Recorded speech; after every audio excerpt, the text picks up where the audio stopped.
Some stories begin with a whisper, a single moment, when a guarded heart watches the impossible unfold. This is the story of a SEAL Admiral who lost her faith, 3 paralyzed little girls who had forgotten how to smile, and a quiet janitor whose hidden past would change their world forever. One night through the cameras she installed to protect her daughters, the Admiral witnessed something she could not explain, something so gentle, so miraculous, it shook the silence of her home, and opened the door to a second chance. Before we begin, if you love heartfelt healing stories that remind us of the goodness still left in this world, we warmly invite you to subscribe to our channel. Your support helps us bring more inspiring stories to you every single week. Now, let's begin. The house did not feel like a home. Not anymore. It stood on a quiet hill overlooking Coronado's shimmering coastline, a place where sunlight usually spilled through tall windows and brushed warmth across polished oak floors. But inside Admiral Helena Carter's mansion, the light felt muted, held back by a stillness so heavy it seemed to hum in the air. Silence lived here. It had moved in the day her 3 daughters stopped walking. Lily, Rose, Daisy, 2 years old, identical in every way except the small bows on their dresses, yellow, pink, and lavender, to help caretakers tell them apart. 3 tiny miracles born on the same morning, and 3 tiny hearts trapped now in still bodies that no longer responded to the world the way they once had. The nursery, once filled with music and soft laughter, had become a room of small wheelchairs and neatly folded blankets. The toys were still colorful, still bright, still waiting for hands that no longer reached for them. Helena stood in the doorway that morning, her uniform immaculate, her medals reflecting thin streaks of sunlight. She had given her life to service, 23 years in the Navy, 10 in the SEAL program, countless nights spent guiding soldiers through danger. She had commanded squadrons, led raids, negotiated peace in places where peace had never existed. But nothing in her storied career had ever prepared her for this. For the quiet, for the helplessness, for a mother's heart breaking a little more each day. She checked the small monitor on her wrist, another camera feed coming online. 27 cameras now covered every room, hallway, and entry point. After losing one caretaker to negligence and another to outright cruelty, she would never let her daughters out of her sight again. Not even for a second. Not again. Never again. The soft whir of wheels echoed behind her. Lily blinked at her from her tiny chair, blue eyes wide and gentle. Next to her, Rose let out a sound, barely a hum, but enough to make Helena's heart lurch. Daisy, always the quietest, stared at her hands, opening and closing her fingers, as if trying to remember something her body had forgotten. "My sweet girls," Helena whispered, kneeling before them. Her voice carried strength on the outside, but fear on the inside. Fear she never allowed her soldiers to hear. "Mommy's here. I'm not going anywhere." Her daughters didn't speak, didn't lift their arms, didn't crawl into her embrace like they once did. The silence answered for them. A soft knock interrupted the moment. Helena rose, her face shifting back into the composure of an admiral. A tall man stood at the entrance of the hall. He wore a simple cleaning uniform, olive green with rolled sleeves, a white apron tied neatly around his waist. His long chestnut hair brushed the collar, and his posture was humble, respectful. Brandon Hale, the new janitor. Helena had hired him only because the agency assured her he was quiet, reliable, and didn't ask questions. She wanted someone who blended into the background, someone who would come clean and leave without ever crossing the invisible lines she had drawn around her daughters. "Ma'am," Brandon said, softly, giving her a polite nod. His voice carried warmth, the kind that felt out of place in a house so heavy with sorrow. "You may begin your shift," Helena replied, keeping her tone measured. "Please avoid touching any medical equipment, and stay at least 6 feet away from the children at all times." Of course, he spoke gently without argument. He moved like a man familiar with being unnoticed, pushing his cleaning cart with slow, careful steps so the wheels wouldn't squeak on the polished floor. Helena watched him for a long moment. Something about him didn't match his uniform. The way he scanned the room with quiet awareness. The way his eyes softened when they landed on her daughters, not with pity, but with something far more human and tender. No. She forced herself to look away. She'd been fooled before, and her daughters had paid the price. Helena turned back to the triplets. Each girl sat still, gazing at their mother with innocent eyes, unaware of the weight she carried. She didn't hear Brandon begin to sweep, nor the soft rhythm his broom made along the floor, but the camera in the corner caught everything. When Helena stepped out to take a call, a logistics briefing from the base, Brandon paused his sweeping.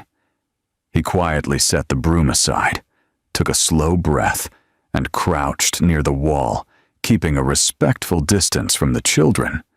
Then, under his breath, he hummed, a simple melody, light as wind, soft as a lullaby. Lily's head turned first. Her eyes followed the sound, curious. Rose blinked rapidly, as if something inside her recognized the gentleness. Daisy's fingers twitched, just a tiny movement, barely noticeable, unless someone cared enough to see it. Brandon smiled, not approaching, simply letting the melody float between them like a bridge built of air and kindness. "You little ones," he whispered, "you're doing so good. I know things feel hard now, but you're not alone." Camera 12 zoomed in automatically. When Helena returned minutes later, the humming had stopped. Brandon was sweeping again, his expression calm and distant. But she noticed something else. Lily's lips had parted just slightly, like she was trying to echo the tune. Rose's eyes were alert, brighter than they had been in days. Daisy seemed less withdrawn, her gaze following movement in the room instead of drifting into emptiness. Helena frowned, not in suspicion this time, in confusion. Had she imagined it? She tapped her wrist, opened the live camera feed, rewound 10 seconds, 20, 30. The footage showed Brandon kneeling near the wall, humming a tune so gentle it barely carried through the microphone. The triplets reacting, their eyes lighting up, their little bodies shifting, subtle but real. Helena's breath caught. No one had reached them like that. Not doctors, not therapists, not even her. Her hand lowered slowly from the screen. A flicker of something fragile stirred inside her, the faintest, smallest spark of hope she wasn't ready to believe in. Yet. She looked toward the hallway where Brandon stood polishing the railing, unaware that anything had changed. The house of silence had shifted. Just a little. Just enough for a melody to slip through. And Helena Carter, who had commanded battlefields without fear, found herself shaken by a man with a broom, and the way her daughters had listened to him. Something had begun, something she couldn't name, something she had long stopped believing in. A first spark. The next morning arrived quietly, as if the house itself hesitated to disturb the fragile change that had flickered through it the day before. Sunlight crept across the polished floors, in pale gold ribbons gliding past, framed photographs. Helena in uniform, the triplets as newborns, a life that seemed impossibly distant now. Brandon Hale stepped inside the foyer at the same hour he always did, pushing his cleaning cart with the patience of someone who understood silence like an old friend. His long hair was tied loosely behind his neck today, a simple effort that still couldn't hide the tiredness in his face. But behind that tiredness lived something else. Something warm, steady, and quietly luminous. He didn't see Helena standing at the top of the stairs watching him. She had woken early, spent half the night rewatching the footage from the camera in the nursery.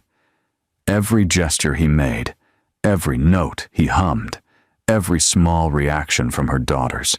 Helena Carter was a woman trained to evaluate patterns, to notice the smallest anomaly on a battlefield.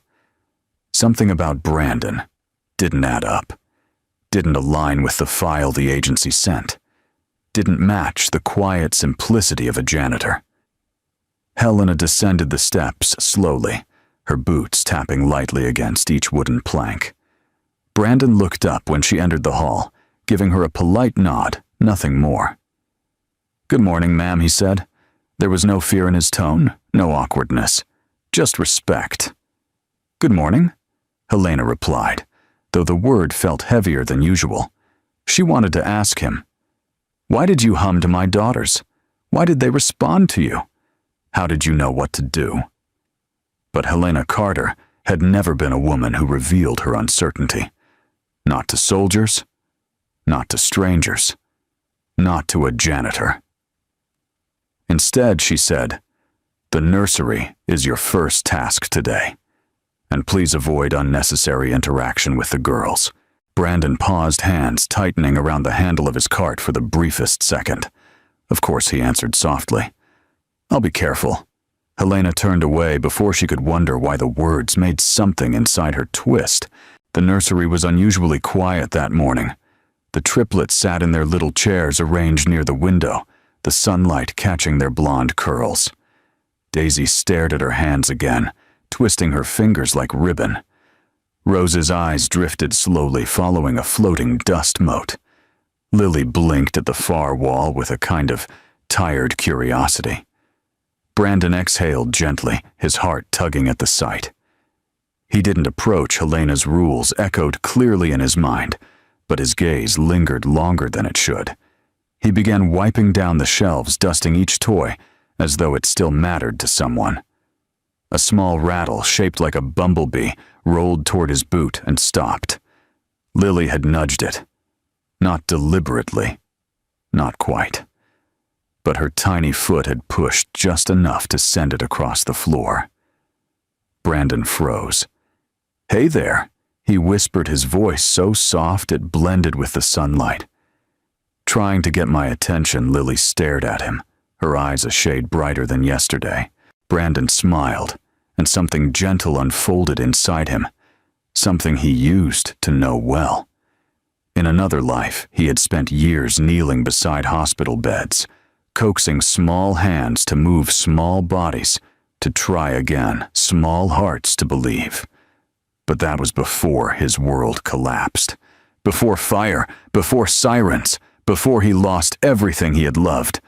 Now all he had was a broom, a cart, and a quiet job he didn't deserve.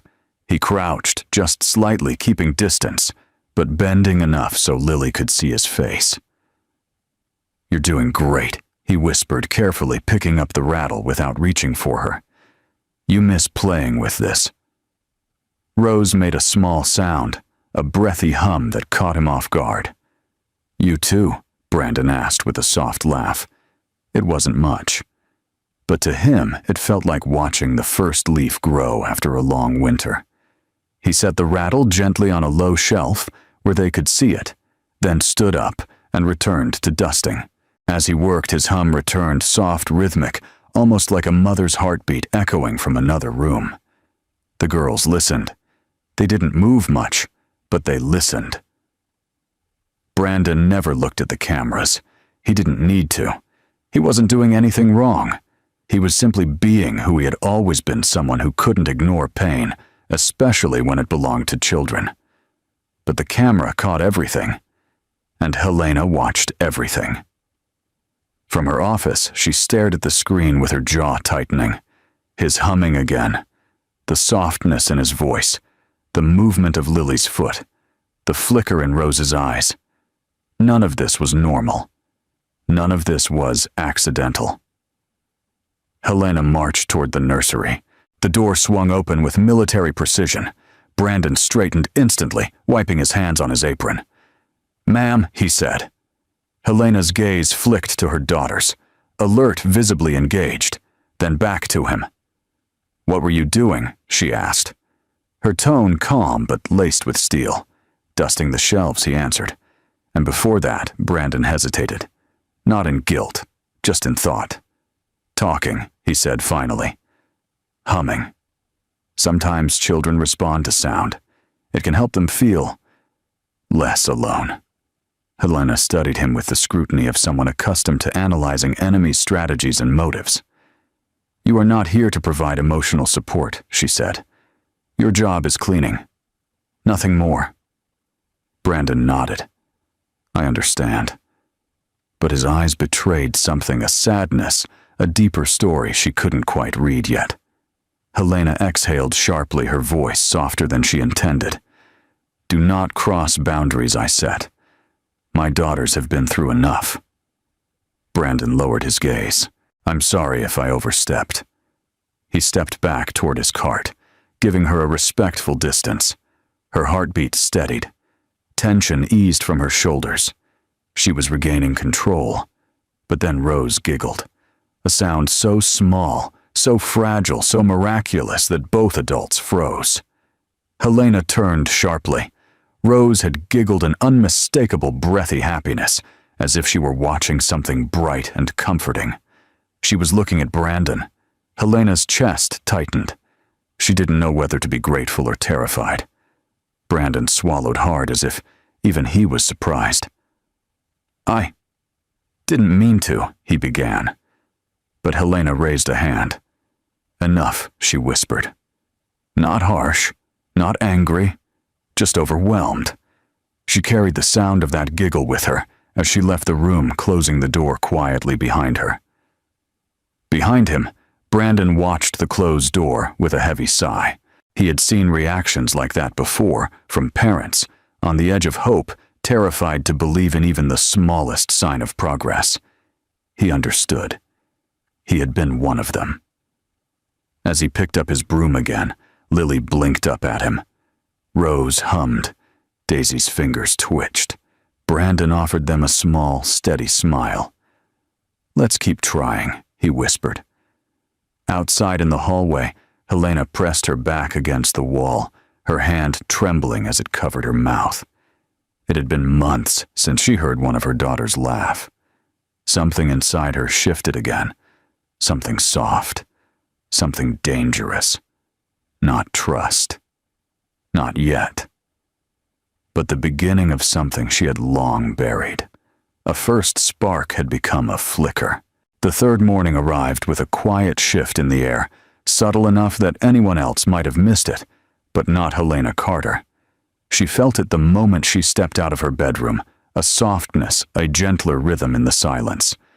Almost as if the house had taken one careful breath after months of holding it in. She didn't know whether to welcome the feeling or fear it. Downstairs, the triplets were already in the nursery. Lily sat with her head tilted slightly toward the window, where sunlight painted the room in soft gold. Rose tapped her heel against the footrest of her chair, her motion faint but deliberate. Daisy stared at the colorful mobile hanging above her eyes, following the slow rotation, something she hadn't done in weeks. Helena froze in the doorway, her breath catching. These were tiny changes, hardly visible to anyone who hadn't been watching her daughters day and night, the way she had. But Helena noticed everything. She always had. And this was new. Her gaze traveled to the corner of the room, where Brandon knelt, organizing a row of books and toys, with the meticulous care of someone handling glass. He wasn't singing this time, not humming either. Just working quietly. Presence, soft posture, respectful. But the girls were watching him, all three of them. Helena's throat tightened. She swallowed hard, pushing away the fragile ache rising in her chest. "Good morning," she said. Brandon turned, offering her a polite nod. "Morning, ma'am." His voice was steady, professional. But Helena had learned in the last 2 days that there was more beneath that calm exterior, something deeper, more wounded, more complex than a simple janitor with a gentle nature. She had seen it in the way his shoulders tensed whenever the girls struggled and how his eyes softened when one of them made even the smallest movement. He cared. Too much, perhaps. And that unsettled her. "I'll be nearby if you need anything," Helena said tightly before stepping back, as if putting space between them might help her regain the control she felt slipping. But halfway down the hall she paused. Something had tugged at her attention, a small sound. Not quite a laugh this time, but a soft, breathy exhale from Daisy. Curiosity overcame caution, and before she realized she'd turned around, she was peering back into the nursery. Brandon wasn't touching the girls. He wasn't even facing them fully. He was kneeling beside a shelf rearranging blocks and speaking in a tone so gentle it barely lifted above a whisper. "You remind me of someone," he murmured, unaware that Helena was listening. "Someone brave." Helena's stomach clenched. Who was he talking about? Why did those words sound like they were carved from sorrow? Rose shifted again, her tiny hand twitching toward a toy on the tray table. Brandon noticed, not with shock or panic, but with the instinctive awareness of a man who'd spent years analyzing the smallest details in his patients. "That's it," he said softly. "There you go." His praise was a warm wind. Rose's fingers twitched again. Helena's breath caught. "Impossible," she whispered, but even as she said it, she knew that wasn't true. Progress didn't happen in leaps. It started as sparks. And someone had lit the match. Later that afternoon, Helena sat in her office replaying footage from the last 2 days. She watched moments she had missed Brandon quietly adjusting toys so the girls could see them better. Brandon stepping aside when one girl's breathing changed, giving her time to settle without pressure. Brandon humming again, intentionally slow, rhythmic soothing. Brandon speaking to them as though their silence didn't diminish them. He didn't treat them like broken children. He treated them like whole souls, temporarily locked behind stillness. Helena leaned back in her chair, her jaw tightening at a realization she didn't want to accept. He understood something about them, something she didn't see, something she hadn't allowed herself to see, because she was afraid to feel hope again, afraid that the smallest spark might burn her alive if it failed her.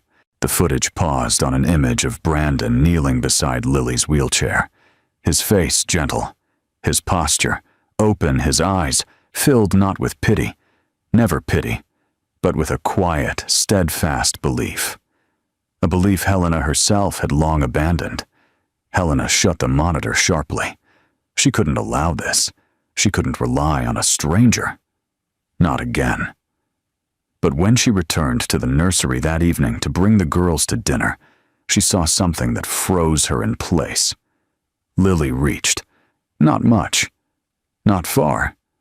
Just a slight stretch of her arm toward a stuffed elephant resting on her lap, but her little fingers curled around its ear, tight enough to hold for 3 seconds before slipping. Helena's heart dropped into her stomach. She knelt quickly, breath trembling. "Lily, sweetheart, do that again." But the moment had passed. Helena pressed her hand to her forehead, her vision blurring for an instant. This wasn't theoretical progress. This wasn't imagination. This wasn't wishful thinking. This was real. And she didn't know what to do with real. Behind her, Brandon stood frozen near his cleaning cart, his face unreadable, but his eyes full of something like quiet awe. Has she done that before? Helena asked, her voice barely above a whisper. Brandon hesitated. She's been trying. Little movements, responding more. Not always at the same time, but yes. She's trying. Helena stood, turning to face him fully. Why, she asked, her voice cracking at the edges. Why, now Brandon opened his mouth, closed it. His throat bobbed with a heavy swallow. "I don't know," he said softly. Maybe she just needed a reason. Helena stared at him, at the janitor in an apron, at the man whose hum seemed to pull her daughters out of the darkness, at the stranger who stirred something in her she wasn't ready to name, a man she wanted to distrust, but couldn't. Not when her daughters looked at him the way they did. Not when their bodies answered him like a memory. Not when he moved around them with the gentleness of a man who had lost something precious and recognized that same loss in them. Helena swallowed hard. She wasn't ready to trust him. Not yet. But the spark had already been lit, and no amount of fear could smother it now. "Continue your work," she said quietly. "I'll be observing." Brandon nodded silently. As she wheeled her daughters out of the nursery one by one, Helena caught the faintest reflection of them in the glass of the hallway mirror. 3 little girls with brighter eyes, softer breathing, and an awareness she hadn't seen in months. Something was happening. Something fragile. Something miraculous. And deep inside her guarded heart, the spark glowed warmer. The 4th morning unfolded with a tender calm, the kind that made the air in the Carter residence feel less like a burden and more like a breath waiting to be released. But beneath that softness was tension. Thin, fragile, stretched tight as a drawn bowstring. Helena felt it the moment she opened her eyes. Something was changing, shifting inside her daughters, inside the house, and most dangerously, inside her. She had spent the night watching camera footage again, her fingers trembling whenever she paused a clip to study the smallest movement in the triplets' limbs. She rewound moments. Brandon wasn't even aware he'd inspired Rose's twitching fingers, Daisy's faint attempt to lift her head, Lily's soft coo the moment he hummed. Progress wasn't a miracle. It was evidence. It was data. It was a pattern. And the pattern pointed clearly to one man, a janitor with no medical training, at least according to the documents. But the footage told a different story. By late morning, Brandon was in the living room, kneeling near a pile of soft blocks, while the girls sat in their chairs nearby. Helena watched from the hallway hidden behind the doorframe, her breath steady, but wary. He moved with calculated ease. His motions were smooth, precise, like someone used to guiding fragile bodies through delicate exercises. At first, he pretended to be rearranging toys. His hands brushed across surfaces naturally, but his eyes flicked subtly toward Daisy's posture. When her head drooped forward, he shifted position, creating a soft thump, with a block not loud, but enough to encourage her attention upward. Daisy blinked and lifted her chin slightly. Helena's pulse skipped. He wasn't guessing. He was applying technique, motor pattern reinforcement, stimulus-response cycling, neurological prompting. All things she had learned from specialists. All things he should not know. Brandon straightened slightly, as if preparing to stand, but then almost casually, he bent at the waist to tie his shoe. Except his fingers weren't anywhere near the lace. They hovered just behind Lily's foot, watching, waiting. "Come on, sweetheart," he murmured so quietly the cameras barely caught it. "Show me what you want." Lily's toes curled, then stretched, then curled again. A deliberate motion, controlled. Brandon's breath hitched not with surprise but encouragement. "That's it," he whispered. "Keep going." Helena stepped into the room so quickly her boots barely made a sound. "What are you doing?" she demanded. Brandon jolted up, eyes wide. "Ma'am, I was just—" "You were what?" Her voice came out sharper than she intended, but fear wrapped around her ribs like a tightening fist. She stepped closer. "Tying your shoe," Brandon swallowed hard. "Yes, and speaking to my daughters while doing it." His silence was confirmation. Helena's jaw clenched. She wasn't angry because he spoke. She was angry because he had touched something she couldn't hope. and hope was dangerous. "You're here to clean," she said tightly. "Not whatever that was." Brandon lowered his gaze. "I wasn't touching them." "You don't need to touch them," Helena snapped. "I saw what you were doing. Those techniques, those aren't instincts. They're training." Brandon froze. A long moment stretched between them, heavy with things unsaid. Helena stepped closer, her voice turning cold out of self-defense. "Who are you really?" "Mr. Hale." Brandon hesitated, but only for a heartbeat. "No one important, just someone trying to help." "That's not your job," Helena said, sharper than she intended. "You don't get to help. Not here, not with them. You follow my rules, or you leave." Pain flickered across Brandon's face, brief, raw, unguarded. "I'm sorry," he whispered. He meant it. She could hear it in his voice. But a mother's fear is louder than sincerity. "Step away from them," Helena ordered. "And don't engage again unless absolutely necessary." Brandon stepped back, nodding silently. But behind them, the triplets stirred, each of them, responding to the spike of tension, even if their bodies could barely move.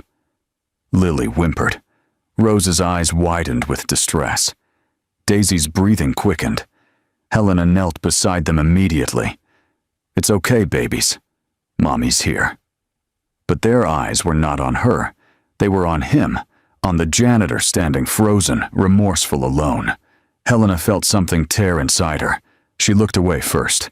Hours later, Helena sat in her office replaying the confrontation again and again in her mind. She knew she had been harsh. She knew she had spoken from fear, not logic. She knew deep down Brandon had not crossed a line, at least not maliciously. But watching her daughters reach for him with their eyes when they could not reach with their bodies, that terrified her more than anything. She opened the folder from the agency again. Name Brandon Hale. Age 36. Background clean. Employment. Multiple short-term janitorial contracts.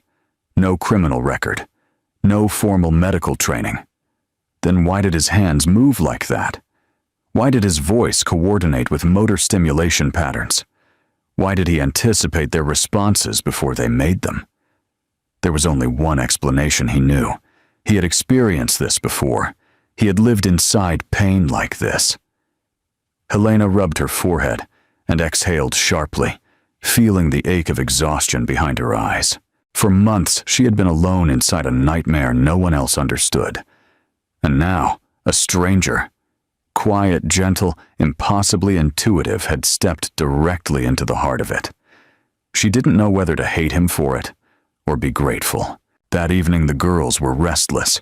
Rose kept making tiny, breathy sounds as if calling for someone. Lily stared toward the door, waiting. Daisy's fingers tapped lightly, anxious searching. Helena tried everything songs, stroking their hair, adjusting their toys. Nothing soothed them. And then she heard it. From the hallway. A soft hum, barely audible, almost instinctive, like an unconscious echo in the air. The girls froze, then quieted, then settled. Helena's breath caught. She looked toward the crack in the door where Brandon passed by with his cart humming without realizing it. His voice reached them. Helena pressed her hand to her mouth. Faith was disobeying rules, her rules. Something inside these children was waking. Something inside Helena was breaking open, and the source was a man she had nearly pushed out the door. A man who hid his pain behind a broom. A man whose hum carried more healing than all the specialists she had hired. A man the cameras had exposed, but whose truth she had yet to understand. The storm arrived long before the clouds did. It began as a heaviness in Helena's chest, an ache she carried from room to room as she tried to reestablish control over the fragile order in her home.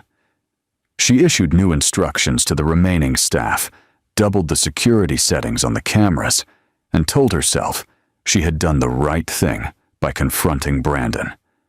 But every time she replayed the footage of her daughters reacting to him, her resolve wavered like a thin wire stretched too tight. By midday, the house had grown unbearably still again. The triplets had lost their spark. Lily slumped deeper in her chair, her head listing to one side. Rose's eyes drifted aimlessly unfocused and dull. Daisy barely stirred her fingers, resting limply in her lap. It was as if the improvements, the tiny miracles she had witnessed, belonged to someone else's life entirely. Helena watched them from across the room, her throat tightening with guilt. She knew what was missing. She knew who was missing. And the truth made her jaw clench until her teeth ached. She had pushed away the only person who had reached them. But trust was a battlefield she had not yet learned how to cross. Brandon worked quietly in the hallway, wiping down picture frames with slow, measured movements. His face had changed since the confrontation, still gentle, but shadowed distant. He no longer hummed, no longer spoke to the girls unless Helena was out of sight.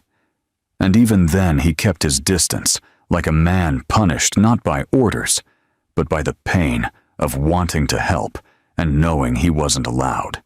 He reminded himself why he had taken this job, why he had chosen a life far below the one he had once lived, why he kept moving even when he felt hollow inside, because helping even in the smallest ways was the only way he knew how to stay alive.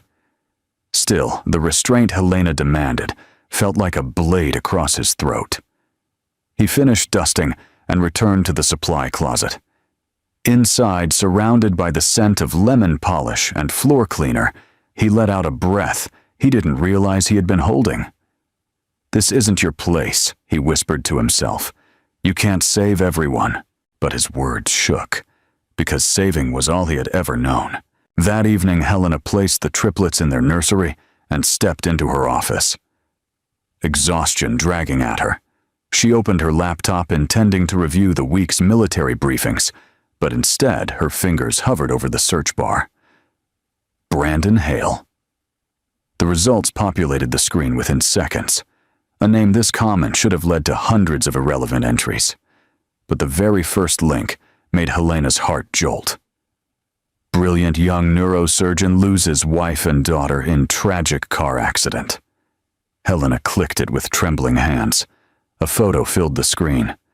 Brandon, clean-shaven hair, shorter eyes bright with a warmth she recognized, but had only glimpsed now in broken pieces. He wore a white lab coat, his arm around a woman with gentle eyes, a little girl perched on his hip. They looked like a family built from love, not tragedy. The article described him as a prodigy, a visionary, a rising star in pediatric neurology. He had pioneered new motor pattern training techniques for children with paralysis techniques identical to what she had seen him apply in her home. Helena's stomach twisted painfully. After the accident, he'd vanished from the medical world entirely. No practice, no publications, no trace, until he appeared at her door as a janitor. Helena leaned back, her pulse pounding. She felt a tremor in her hands, anger at the agency for sending her incomplete files, anger at herself for misjudging him, and something deeper, something she had not allowed herself to feel in months. Hope. Real, trembling, dangerous hope. She pulled up another article, then another, and another. Each one painted the portrait of a brilliant man whose life had shattered beyond repair. A man who had lost his entire world in a moment. A man who had buried himself in silence because the pain had nowhere else to go. A man who understood exactly what it felt like to lose everything that mattered. Helena pressed her palm over her mouth, her breath shaking as the truth washed over her. Brandon wasn't a threat. He was a mirror. She closed her laptop slowly, forcing herself to breathe. Then she stood, her legs unsteady, and walked back toward the nursery. Brandon was cleaning near the girls' room when Helena approached. He straightened at once, posture respectful, guard raised. "Mr. Hale," she said quietly. Brandon tensed. "Yes, ma'am. May I speak with you?" His eyes flickered not with fear, but with resignation. He nodded. They stepped into the sitting room. Helena closed the door behind them. Brandon stood with his hands loosely clasped shoulders, set in a way that told her he was prepared for anything dismissal, reprimand, or worse. Helena began, then exhaled. "I looked you up." Brandon's breath faltered. His gaze dropped. Shame rippled across his features, not the shame of wrongdoing, but of a past he had tried to bury deep enough that no one could dig it out. "You weren't supposed to find that," he said softly. "Why," Helena whispered, "why hide who you are?" Brandon lifted his head, and for the first time, Helena saw the full weight of his grief written across his face. "Because being a doctor didn't save them," he said. "My wife, my daughter, I lost them. And after that, I couldn't save anyone else. I didn't deserve to." Helena's throat tightened. The pain in his voice was the same pain she heard in her own heartbeat, night after night. "You were helping my daughters," she said, her voice trembling despite her efforts to keep it steady. "You were reaching them in ways no one else has." "I wasn't trying to cross your boundaries," Brandon said, voice thick with remorse. "I just recognized something in them, something familiar, something I couldn't ignore." Helena felt her chest ache in a way she had tried desperately to avoid. She had built walls to protect herself, but walls didn't heal, they only hid the wounds. She swallowed hard. "You should have told me." Brandon's eyes met hers, haunted, honest, vulnerable. "Ma'am, the last time I tried to help someone, I lost everything. I didn't want to do that again. Not here. Not with your girls." The room fell silent. A long, deep silence filled with all the things neither of them had dared to voice. Finally, Helena spoke. "You're not dismissed," she said softly. "I just needed the truth." Brandon blinked slowly. Relief didn't cross his features, but something gentler did. Something like gratitude. Something like release. But before Helena could say more, they heard a small sound from the nursery. A laugh. A soft, breathy, fragile laugh. From Daisy. Both of them froze. For the first time in months, Daisy had laughed. Not for Helena. Not for music. But for a moment alone, unprompted. It was the sound of a miracle cracking open. Helena's eyes filled with tears. Brandon's breath left him in a rush. And between them, in that trembling instant, their wounds recognized each other. The truth had finally stepped into the light. And the first spark had ignited something deeper. Something neither of them knew how to name. Yet, the next few days unfolded with the careful, trembling quiet of people trying not to break something fragile. Helena moved through her home with softer steps, as if afraid her voice or presence might undo the delicate progress her daughters had made. Brandon followed her rules exactly: no humming, no engaging, no subtle therapeutic cues, but his silence carried a heaviness that made the house feel colder again. Yet Helena couldn't bring herself to lift the restrictions. Not because she distrusted him anymore, but because she feared trusting him too much. Trust had betrayed her before. Trust had cost her daughters their safety. Trust had cost her sleep, peace, and faith. Now she stood between two instincts: protectiveness and hope. The tension gnawed at her like an unseen tide. One morning, Helena wheeled the girls into the sunlight-filled living room, setting them near the large window overlooking the ocean. She tried to coax them with toys, with gentle words, with the steady presence of her touch. But they were restless eyes, darting toward the hallway, waiting for someone else, someone she had kept from them. Finally, unable to bear the sound of Rose's small whimper, she stepped out to take a moment alone. She needed air or distance, or clarity, she wasn't sure which. When she returned only minutes later, she stopped cold. Brandon was kneeling beside Lily's wheelchair, arms outstretched just slightly, not touching her, but poised as if catching her in case she lost balance. And Lily was standing. Her legs shook like saplings in the wind, her arms reaching forward with the wobbly determination of a child trying to reclaim her body. Helena froze. Her heart thundered in her chest. "What are you doing?" she shouted. Brandon flinched. And then Lily, startled, collapsed back into her seat with a soft gasp. Helena raced to her daughters, her breath trembling with panic. Don't ever do that again. She could have fallen. She could have been hurt." Brandon pushed himself to his feet slowly, sorrow already written into his posture.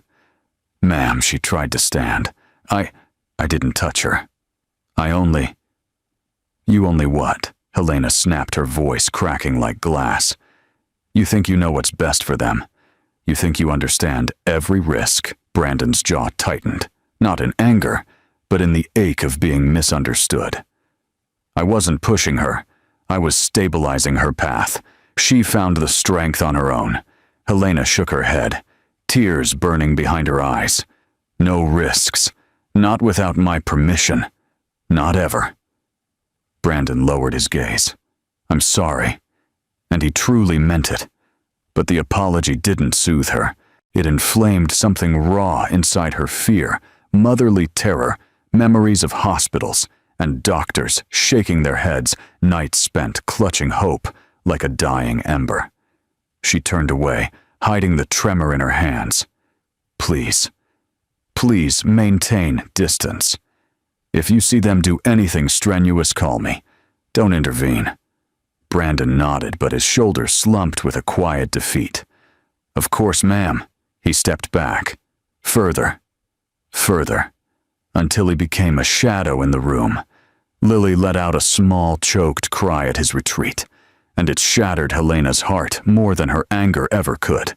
For the rest of the day, the girls were inconsolable. Lily whimpered at every sound. Rose pressed her little hand repeatedly against her chest, as if reaching for something missing. Daisy refused to keep her head up, her chin tucked against her collar. Helena tried everything: comfort music, soft blankets, their favorite nursery scents, but nothing soothed them.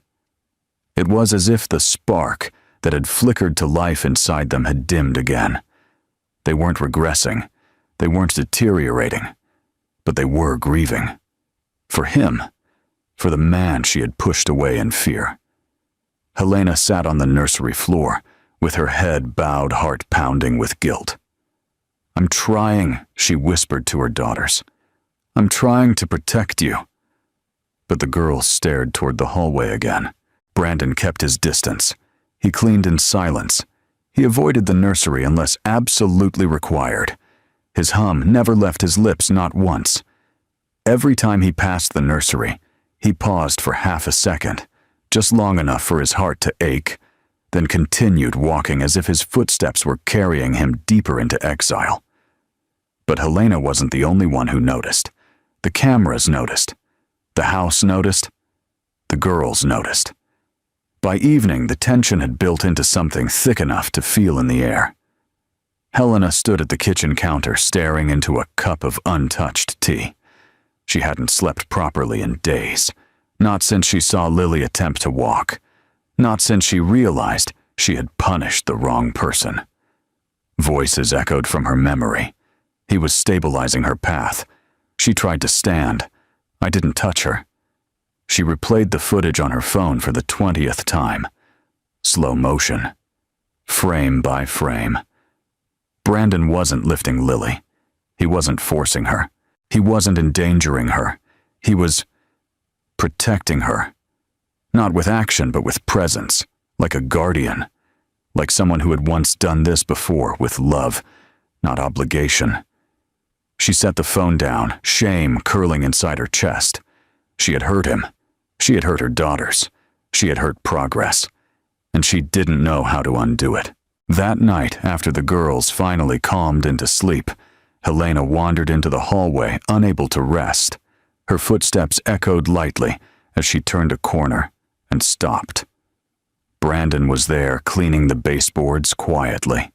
His back hunched, his movements slow and heavy with exhaustion. But it was his face that made her heart catch.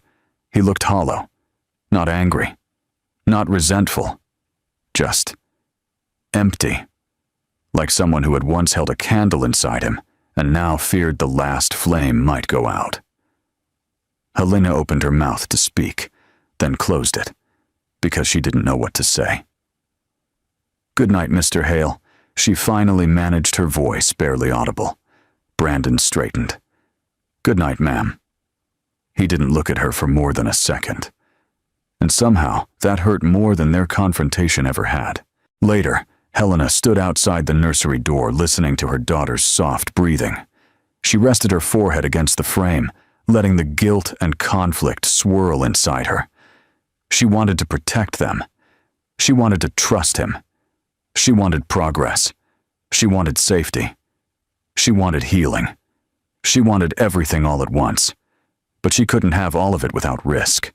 And trust was the greatest risk of all. As she whispered goodnight to her girls, Helena made a silent vow to herself. Tomorrow. Something had to change. She didn't know what. She didn't know how. But she felt it in her bones. Distance was hurting them more than fear ever could.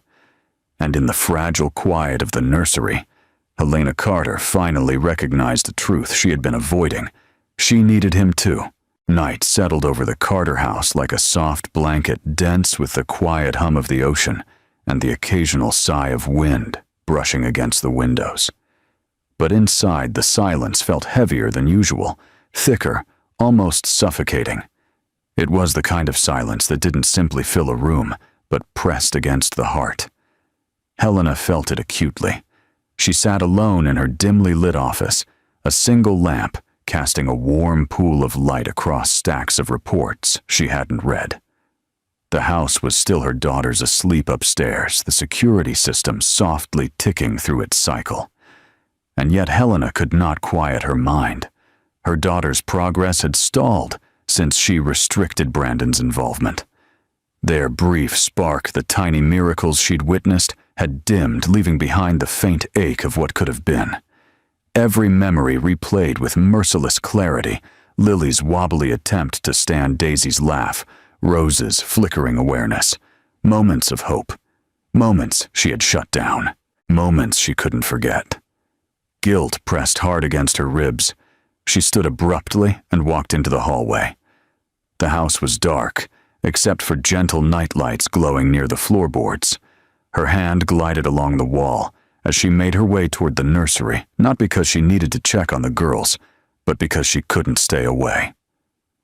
Halfway there, she stopped.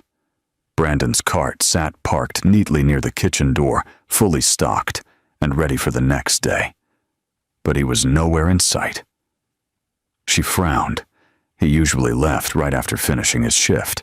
She turned and looked toward the back patio. Through the glass door, she saw him standing alone beneath the moonlight, hands in his pockets, staring out at the sea. His posture was heavy, his shoulders slumped. He looked like a man carrying a burden far too old and far too deep. Helena hesitated. She almost opened the door, almost spoke his name. But fear of vulnerability, of being wrong, of being right, held her back. Instead, she turned toward the nursery. Inside the room was bathed in the silver glow of a nightlight, shaped like a tiny star. The girls lay in their cribs, each under soft blankets, their breathing gentle and rhythmic. Yet something felt off. Lily's brows were furrowed, as though she were dreaming of something troubling. Rose's fingers twitched restlessly against the sheet. Daisy's head turned left and right, seeking something she couldn't find. Their unease pulsed through the room. Helena approached slowly. "It's all right, my loves," she whispered, brushing their hair with trembling hands. "Mommy's here." But they didn't settle.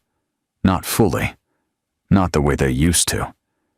And that was when Helena realized what was missing. The hum.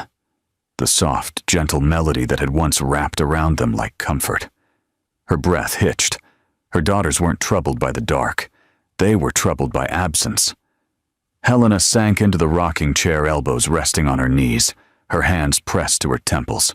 "I don't know what to do," she whispered into the dim air. "I don't know what's right anymore." Her voice cracked. She had commanded elite units, saved lives on battlefields, navigated chaos with absolute precision, but she couldn't navigate this. She could not find her way through her daughter's pain. Her eyes drifted to the camera in the corner of the room. A thought flickered, a desperate, aching thought. Maybe the answers were in the footage. Maybe understanding lived in the slices of time she had overlooked. And so with a shaky breath, she opened the app on her phone. Hours passed. Footage played in silence, fragment by fragment, memory by memory. She watched from the day she hired the first caretaker, then the second, then the night she installed the cameras. Each clip was a reminder of the fear that had shaped her decisions. Then she reached the week Brandon arrived. Her pulse quickened. She watched him enter the house for the first time, humble, quiet head slightly bowed, as if unsure he deserved to be anywhere at all. She watched him sweep floors, dust shelves, mop hallways with careful, respectful movements. And then the triplets entered the frame. Something in the footage shifted. Helena leaned forward as she watched the gentle way he positioned himself in the room, never close, never imposing, yet always aware of them.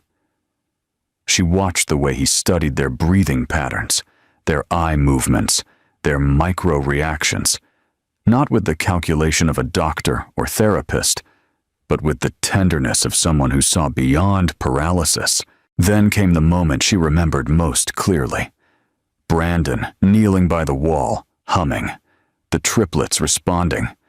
Helena's breath trembled, but she kept watching. Clip after clip revealed something she hadn't seen before, tiny miracles she had overlooked in real time.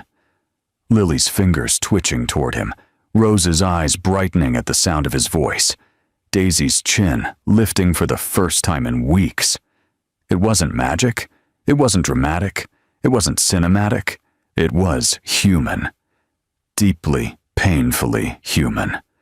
The camera had captured not only the girl's response, but Brandon's reaction too. The way he swallowed hard when they moved, the way sorrow flickered across his features when they struggled, the way hope warmed his eyes when they progressed. He wasn't helping out of duty. He was helping out of recognition. He was helping because healing others was the only way he still knew how to live. Tears blurred Helena's vision. "I misjudged you," she whispered to the screen. "I misjudged everything." She wiped her cheeks roughly, then returned to the nursery. The girls were still restless. She leaned over their cribs, brushing their small cheeks. "I'm sorry," she whispered. "I'm so sorry." And then something unexpected happened. From the hallway, barely audible but unmistakable, came a soft hum.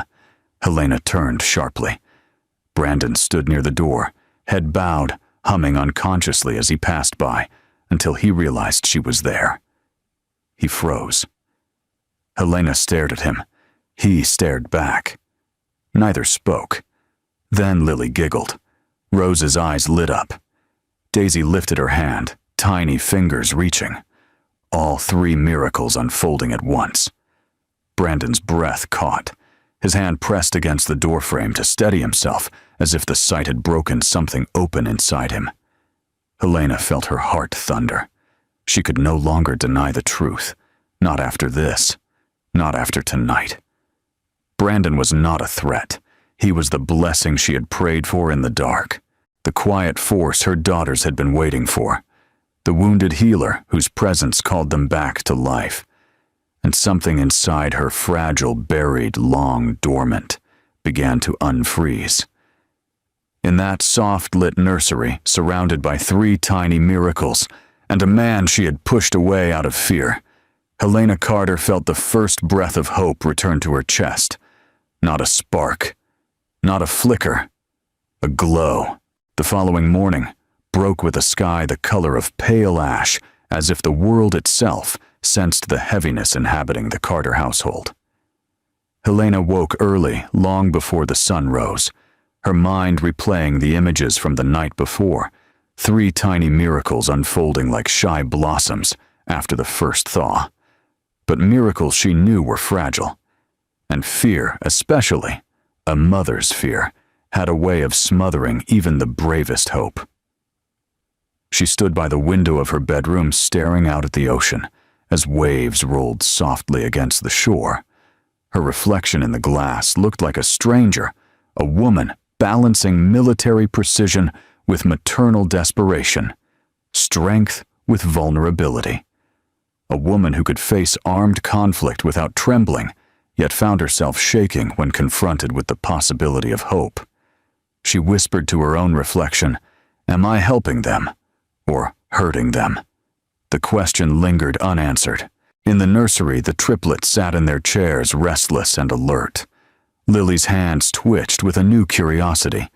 Rose hummed faintly, as if searching for a melody. Daisy's head lifted more than usual, her eyes tracking the doorway. They were waiting for him. Helena watched them from the threshold, her chest tightening. She had kept Brandon at arm's length with rules-distance caution, but after last night, she wasn't sure she could deny what she had witnessed. His presence was as vital to them as sunlight, but she still didn't know how much she could trust him. Not entirely. Not yet. As she wrestled with her indecision, Brandon appeared in the hall, pushing his cart with slow, careful steps. His eyes met Helena's briefly, an acknowledgement, nothing more, before he turned to his duties. But the moment he entered the nursery, 3 pairs of eyes brightened in unison. Helena felt her breath catch. She wanted to speak to him, to apologize, to ask for guidance instead of fighting it. But every time the words approached her lips, fear pulled them back. So instead, she said nothing. And silence settled again, thick, heavy, unspoken. Hours passed in an uneasy rhythm. Brandon worked quietly, keeping his distance, humming only when he thought no one could hear. The triplets responded to him in small ways, a tilt of the head, a soft sound, a subtle flicker of limb movement. But Helena, locked in her own internal war, hovered like a storm cloud between them. By afternoon, tension had built like static electricity between the adults. The girl sensed it too. Lily fussed. Rose whimpered. Daisy curled her fingers toward her chest, anxious. Finally, Helena excused herself, needing a moment to breathe. She stepped into the hallway, pressing her back against the wall, rubbing her eyes with trembling fingers. "Pull yourself together," she whispered. But her composure was short-lived. She heard a sound, a soft gasp, a tiny strangled cry. Her heart jumped into her throat. She rushed into the nursery just in time to see Daisy's face contort, her little limbs stiffening, her body trembling violently. "Daisy!" Helena shouted, her pulse exploding into panic. The toddler's muscles locked, her eyes rolling back, breath shallow. Helena spun toward the hallway. Brandon was already moving. He sprinted into the room, dropping to his knees beside Daisy, with the precision of someone who had done this 100 times. "Seizure," he said sharply, voice controlled but breath quick. "We need to loosen her clothes. Support her head. Don't restrain her limbs." Helena's training took over. She knelt opposite him, fingers steadying Daisy's head, while Brandon positioned a folded blanket beneath it to protect her. "Monitor her breathing," Brandon instructed, his tone. Low, calm, utterly focused.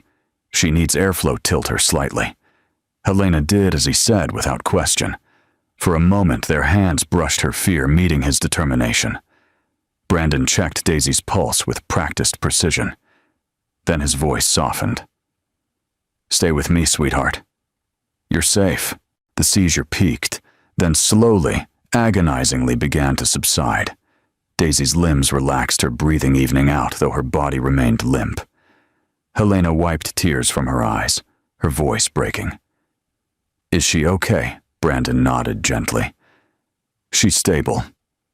It was a motor spasm-triggered seizure, not uncommon in paralysis cases, especially during periods of neurological change. Helena stared at him, stunned, not by the seizure, but by his knowledge, his composure, his instinctive command of the moment. Not a janitor. Never a janitor. Not truly. Brandon met her gaze with quiet honesty, not pride, not arrogance, just the weight of someone who had once navigated life and death moments daily. "Thank you, Helena," whispered, voice trembling. He swallowed. "I would never let anything happen to them." Something inside Helena cracked open a trust she had fought against, a truth she could no longer deny. "I believe you," she said, barely audible. Brandon's eyes flickered with something tender and painful all at once. They sat together until Daisy's breathing steadied completely. Rose and Lily watched them anxiously, their little faces reflecting fear turned into relief. Helena brushed Daisy's hair, her voice softening in a way she hadn't allowed in months. "You're okay, my brave girl," she murmured. Brandon adjusted Daisy's blanket. "That took courage," he whispered. "All three of you have it." The girls responded with faint movements, evidence of recognition, comfort, trust. Helena felt emotion swell in her chest. She looked at Brandon, her voice unsteady. "I misjudged you." His breath hitched. "You were protecting your daughters. But I hurt you," she said quietly. "And I hurt them because of it." Brandon shook his head. "I can handle being misunderstood. What matters is their safety." "No," Helena whispered. "What matters is that you saved her." Silence filled the room, not the painful silence from before, but a stillness charged with meaning, understanding, and something more delicate that neither dared name. A fragile, forming connection. Helena wiped a stray tear from her cheek. Brandon looked at her with the gentlest expression she had ever seen on a man. "You don't have to do this alone," he said softly. The words sank into her heart like sunlight breaking through fog. For the first time, she allowed herself to consider it, to feel it, to want it. And in that fragile, trembling moment before fear or doubt could rise again, something between them shifted. Not fully, not loudly, but undeniably.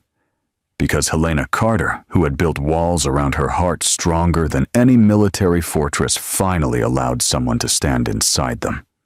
Even if only for a moment. The morning after Daisy's seizure arrived with an uncanny calm. Too soft, too quiet, as though the world itself were holding its breath. Helena woke with the weight of the previous evening still pressed against her ribcage, the terror, the helplessness, and then Brandon's hand steady and sure, guiding her through the crisis, with the confidence of someone who had once fought battles far more delicate than any military operation. She could still hear his voice, gentle, firm, unwavering. "She's safe. Tilt her head. I won't let anything happen to them." Those words clung to her like warmth in the cold. For the first time in months, Helena didn't wake feeling alone. But she didn't know what to do with that feeling. Brandon arrived precisely at 7, as he always did. But something was different. His movement seemed lighter, as though the wall he had built between himself and the family had cracked open slightly during the chaos of the night before. Still, he kept his distance, unwilling to overstep unless Helena asked. And Helena didn't know how to ask. Not yet. Not without admitting how much she needed him now. The triplets were in the living room, sunlight filtering across their faces. Daisy looked tired, but peaceful, her eyes tracking rays of light on the floor. Lily's fingers tapped faintly against her chair. Rose made a soft humming noise, trying to mimic the rise and fall of Brandon's voice from memory. They were waiting for him, the way flowers wait for morning. Brandon entered quietly with his cleaning cart. Lily gasped softly. Rose's eyes lit up. Daisy's lips curved into the faintest smile. Helena saw it all, and she couldn't pretend anymore. He wasn't an outsider. He wasn't a risk. He wasn't a mistake. He was the bridge between her daughter's silence and their awakening. At noon, Helena sat in her office, unable to focus on anything except the footage she had yet to review. Last night she had watched so much, but not everything, and something inside her whispered that the answers she needed were still hidden in the recordings. She clicked on the oldest unread video. The screen lit with a view of the nursery. Brandon was alone with the girls, dusting shelves, organizing toys. But it wasn't the cleaning that caught Helena's attention. It was the small, unconscious ways he read the girls' needs. How he noticed Lily's breathing change and shifted to create a soft sound. How he angled a toy so Rose could see it better. How he kneeled slightly to align his line of sight with Daisy's. Then she replayed the moment, tiny, almost invisible, where Rose reached her fingers toward him. Barely a twitch, barely anything at all. But she had reached, and Brandon had seen it. "Good job," he whispered. Her jaw tightened, emotion tugging fiercely at her chest. She opened the next video. This time, the girls reacted more quickly. Lily turning her head, Daisy blinking rapidly, Rose making that soft hum again. And Brandon didn't celebrate. He didn't call for her. He didn't boast. He simply closed his eyes for a moment, letting the progress wash over him like a private prayer. Helena's vision blurred. How had she not seen this? How had she overlooked the depth of his care? She clicked again. Another video loaded, this one from early dawn a few days ago. Brandon was cleaning near the crib area, his humming, low and tender. Helena expected to see the girls respond, but she didn't expect what came next. A pause, a breath, a tremble in his hands. Brandon leaned against the crib railing, eyes closed, as a single tear slipped down his cheek. "I miss you," he whispered.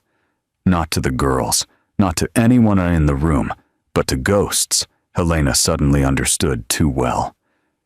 "I'm trying. But some days it hurts so much." Helena's heart shattered. This wasn't a man performing. This was a man breaking silently in the dark. A man who kept healing others because he didn't know how to heal himself. She replayed the clip slowly, her throat tightening with grief she could no longer separate from his. He wasn't a janitor filling a role. He was a broken genius trying to survive one day at a time. And her daughters were helping him survive. Helena wiped her eyes with the back of her hand, breath trembling, and clicked on the next clip. For a heartbeat, she thought her phone had malfunctioned. The triplets' wheelchairs were empty. Her stomach plunged, but before panic set in, the angle shifted slightly, revealing them. Standing. Not firmly. Not steadily. But standing. Lily's knees trembled. Rose leaned slightly to the left, and Daisy gripped the arm of a couch for balance. All three faced Brandon, who knelt 3 feet away, arms open, expression overflowing with awe, hope, and reverence. "Come on, little ones," he whispered, voice breaking. "Together. 1 step." Lily took a tiny wobbling step. Helena's breath stopped. Rose followed half-step, dragging her foot. Daisy lifted her heel, then set it down again, small but intentional. Brandon choked on a sound somewhere between laughter and tears. "That's it. I'm right here." Helena's hand flew to her mouth.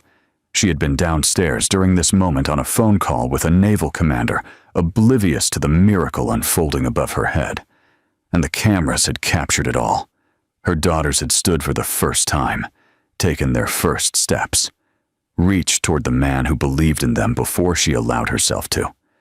The moment hit her like a crashing wave. Hope, grief, joy, regret. She felt it all collide inside her, her daughter's first steps, and she had missed them because she was afraid. She dropped her phone, hands trembling. She stood storming out of her office, heart pounding in her throat, searching desperate for the man whose quiet light had ignited something in all four of them. She found him in the hallway, crouched down, as he scrubbed a baseboard, unaware of the hurricane racing toward him. "Brandon," she said, her voice cracking. He looked up slowly, confusion flickering across his features. Ma'am Helena stepped closer, breath shaking. "I saw the footage." He blinked. "Which part? All of it?" For a moment, neither spoke. The air between them pulsed with emotion, raw, human, undeniable. Her daughter's miracles had been revealed in totality, and now so had Brandon, a man she once saw as a stranger, a janitor, a risk. But now she knew the truth. He was the reason the miracle had begun. The moment Helena whispered, "I saw the footage," the hallway seemed to shrink around them. The soft hum of the ocean outside, the faint ticking of the thermostat, everything faded into a stillness so intense it felt almost sacred. Brandon remained kneeling beside the baseboard, cloth in hand, eyes wide with something between fear and resignation. He looked like a man bracing for the collapse he'd always feared would come. Helena stepped closer, her breath unsteady. "You were with them," she whispered, "when they stood, when they tried to walk." Brandon swallowed hard. "I didn't want to break your rules. They tried. I couldn't stop them. I know," Helena said, her voice trembling. "I know you didn't force anything." Silence pressed between them. Then she added, barely audible, "They stood. For you." His breath caught. Helena had commanded hundreds of soldiers, led rescue missions through gunfire, confronted dangers that would paralyze most people. But nothing had ever felt as vulnerable as this moment. "You helped them in ways I couldn't," she continued, her voice breaking. "You reached them. You saw what I missed." Brandon stood, slowly wiping dust from his hands, even though they were already clean. His eyes held a sorrow she recognized not from pain inflicted by others, but from wounds life had carved too deep. "I only did what anyone with my training would do," he murmured. "No," Helena said firmly, surprising even herself with the strength in her tone. "Anyone with your training could have helped medically, but you helped with something else entirely. You gave them connection. You gave them hope." Brandon dropped his gaze, jaw tightening as emotion threatened to surface.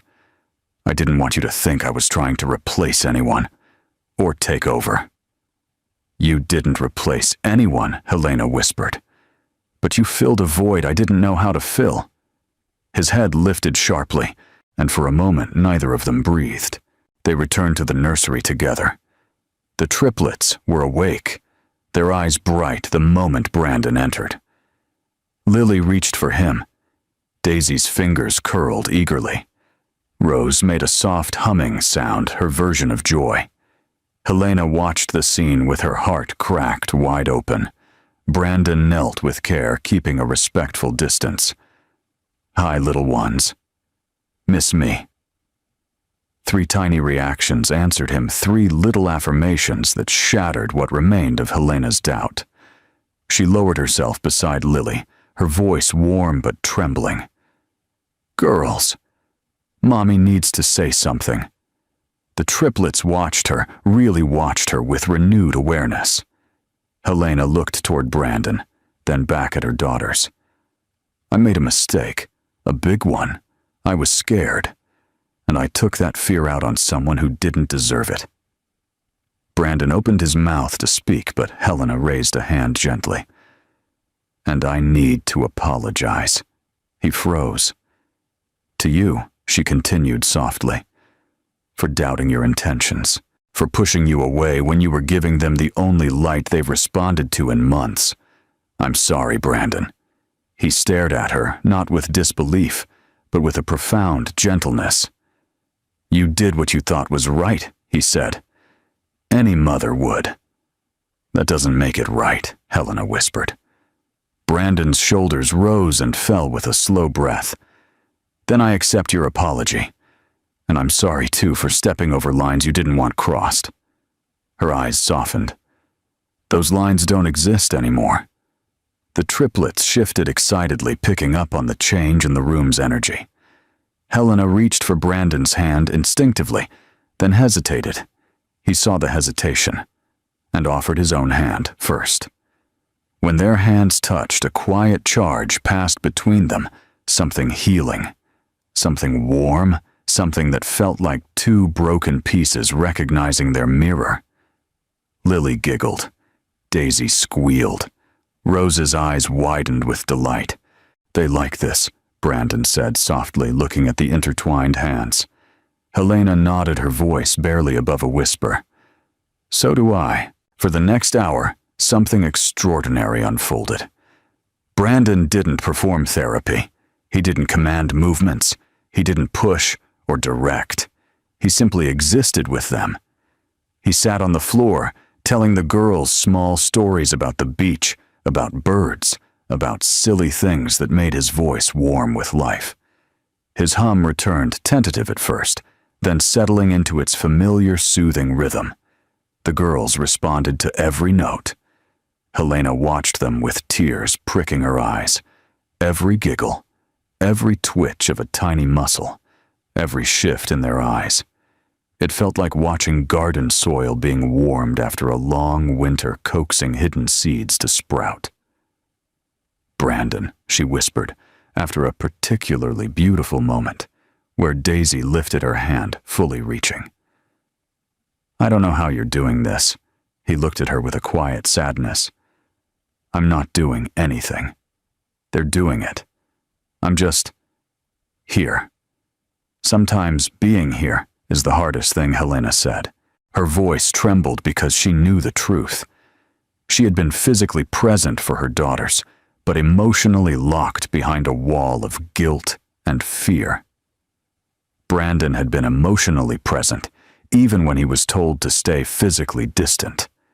That difference mattered, and Helena felt the realization like a tide washing over her. After some time, Brandon rose, carefully stretching his back. Should I, get started on the downstairs floors? Helena stood too. In a moment. There's one more thing. He looked puzzled. Helena knelt before the triplets and whispered, Show him. She gently held Lily's tiny hands, guiding them toward the arm of the couch. Rose and Daisy followed with shaky determination. Brandon froze as he realized what was happening. One by one, the triplets lifted themselves, legs, trembling knees, wobbling until they were standing again, unsteady, fragile, beautiful. Brandon's hand flew to his mouth, eyes filling. Girls, he whispered, voice cracking. They wavered, but Helena steadied them lightly. Go to him. 3 tiny steps followed, one from Lily, one from Rose, one from Daisy. They reached him. All 3. All at once. Brandon dropped to his knees as emotion broke fully across his face, and Helena, unable to hold back, joined him. Together, surrounded by 3 little miracles, their foreheads touched lightly, breath mingling hearts unguarded. This, Helena whispered, voice shaking. This is the moment everything changes. Brandon closed his eyes, overwhelmed. For them. And for us. Helena didn't pull away. Neither did he. Because hearts that had forgotten how to move were learning to walk again. Sunlight spilled into the Carter residence the next morning, with a warmth that felt almost symbolic, as though the house itself had finally exhaled after months of holding its breath. Rays of gold glimmered across the polished floors, caressed the framed photos on the walls, and settled gently on the 3 small girls who had once known only stillness. Today there was motion. There was life. There was something fragile, yet profoundly real, blooming inside the home. Helena stood near the living room window, arms folded loosely, not in defense, but in quiet awe. Her triplets sat clustered together in a semicircle on the soft rug, alert and curious, their eyes bright with newfound awareness. Daisy lay against a small pillow. Rose tapped her fingers on a toy piano, and Lily reached out toward the morning light, as if trying to grasp its radiance. They were different now. Not cured. Not fully healed. But alive in a way she feared she would never see again. And standing a few feet away, kneeling at their level with his sleeves rolled back and a soft smile tugging at the corners of his mouth, was the man who had opened the door to these miracles. Brandon Hale. He spoke to the triplets in a quiet, sure voice, the kind that carried both gentleness and purpose. He was guiding them through simple exercises, shifting weight, lifting arms, encouraging eye focus. But more than that, he was giving them confidence, encouragement, connection, something Helena had nearly forgotten how to give. She watched him, and for the first time, she didn't fight the warmth in her chest. She allowed it. 2 hours later, while the girls napped in their cribs, Helena gathered her courage and stepped onto the back patio, where Brandon was wiping down the outdoor furniture. The ocean breeze carried the faint scent of salt and lavender from the garden. "Brandon?" she said softly. He looked up, eyebrows lifting slightly in surprise. "Ma'am, you can call me Helena." She said the words, leaving her lips with a softness that surprised even her. He froze, not rudely, but in quiet disbelief. Okay, he said gently. Helena. The sound of her name from his lips felt like a small touch against her heart. She cleared her throat. "I wanted to let you know. If you're willing, I'd like you to stay. Not just as a janitor, but as someone who works directly with the girls." Brandon exhaled slowly. "Are you sure after everything? I don't want to step into a role that brings up difficult memories." "It might," Helena admitted. "But difficult memories aren't always meant to cage us." She paused, choosing her words carefully. "You've given my daughters something I didn't think existed anymore. And you gave me something too." Brandon tilted his head. "What's that?" she said quietly. "In healing, in people, in myself." Emotion flickered across his face, raw and real. "I'm glad I could help. Truly." "You did more than help," Helena whispered. "You brought them back to me." A silence settled between them, warm and meaningful. Then she added, "And if you ever want to talk about your past or your daughter or anything, I'm here." His breath shook slightly. He looked away toward the ocean, blinking back emotions he hadn't allowed himself to feel in a long time. "Thank you," he said. She stepped closer, not touching him, but close enough that he could feel her sincerity. "We're not broken beyond repair, Brandon," she murmured. "Not you. Not me. Not them." He swallowed hard. "Sometimes it feels that way." "I know," she said. "But look around. Look at what you've done." He turned, finally, eyes meeting hers. And in that moment, something unspoken passed between them, a connection born of shared pain, shared strength, and the fragile beginnings of something neither dared name aloud. The next few weeks unfolded like a quiet dawn stretching into day. Brandon remained in the home, not just as a worker, but as a part of their small, healing world. He accompanied Helena to doctor appointments, participated in therapy sessions, and even helped redesign the nursery into a more open, movement-friendly space. The triplets blossomed under his presence. Lily took 4 steady steps between Brandon and Helena. Rose learned to hum an entire simple tune. Daisy lifted her arms to be held, something she hadn't done in nearly a year. Helena watched these changes with a heart that softened more each day, not just for her daughters, but for the quiet man whose kindness resurrected their future. Every night after tucking the girls in, Brandon would stand in the doorway, watching as they fell asleep with relaxed, peaceful faces. Sometimes Helena stood beside him, their shoulders almost touching. On those nights, their silence wasn't awkward. It wasn't distant. It was shared. Comfortable. Healing. One evening, as the sun dipped low and painted the house in warm amber light, Helena found Brandon in the nursery, adjusting the nightlight shaped like a star. He turned as she entered, smiling softly. "They're down early," he said. "They were tired. After all the excitement today," she replied, stepping closer. Lily took another 5 steps. Rose tried to say your name. "And Daisy. Did you see her lift her head for almost 10 seconds?" He nodded. "They're fighters. All 3. Helena's gaze lingered on him. "They learned that from you." "From us," Brandon corrected gently. The correction warmed her. She moved closer, her voice lowering. "When I lost my husband, and then what happened to the girls, I thought I'd lost everything forever." Brandon's eyes softened with recognition. "I know what that feels like." "I don't feel that way anymore," she whispered. Brandon blinked slowly, his breath caught between fear and hope. "Helena." She reached out lightly, touching his hand, a small, steady contact that felt more intimate than any embrace.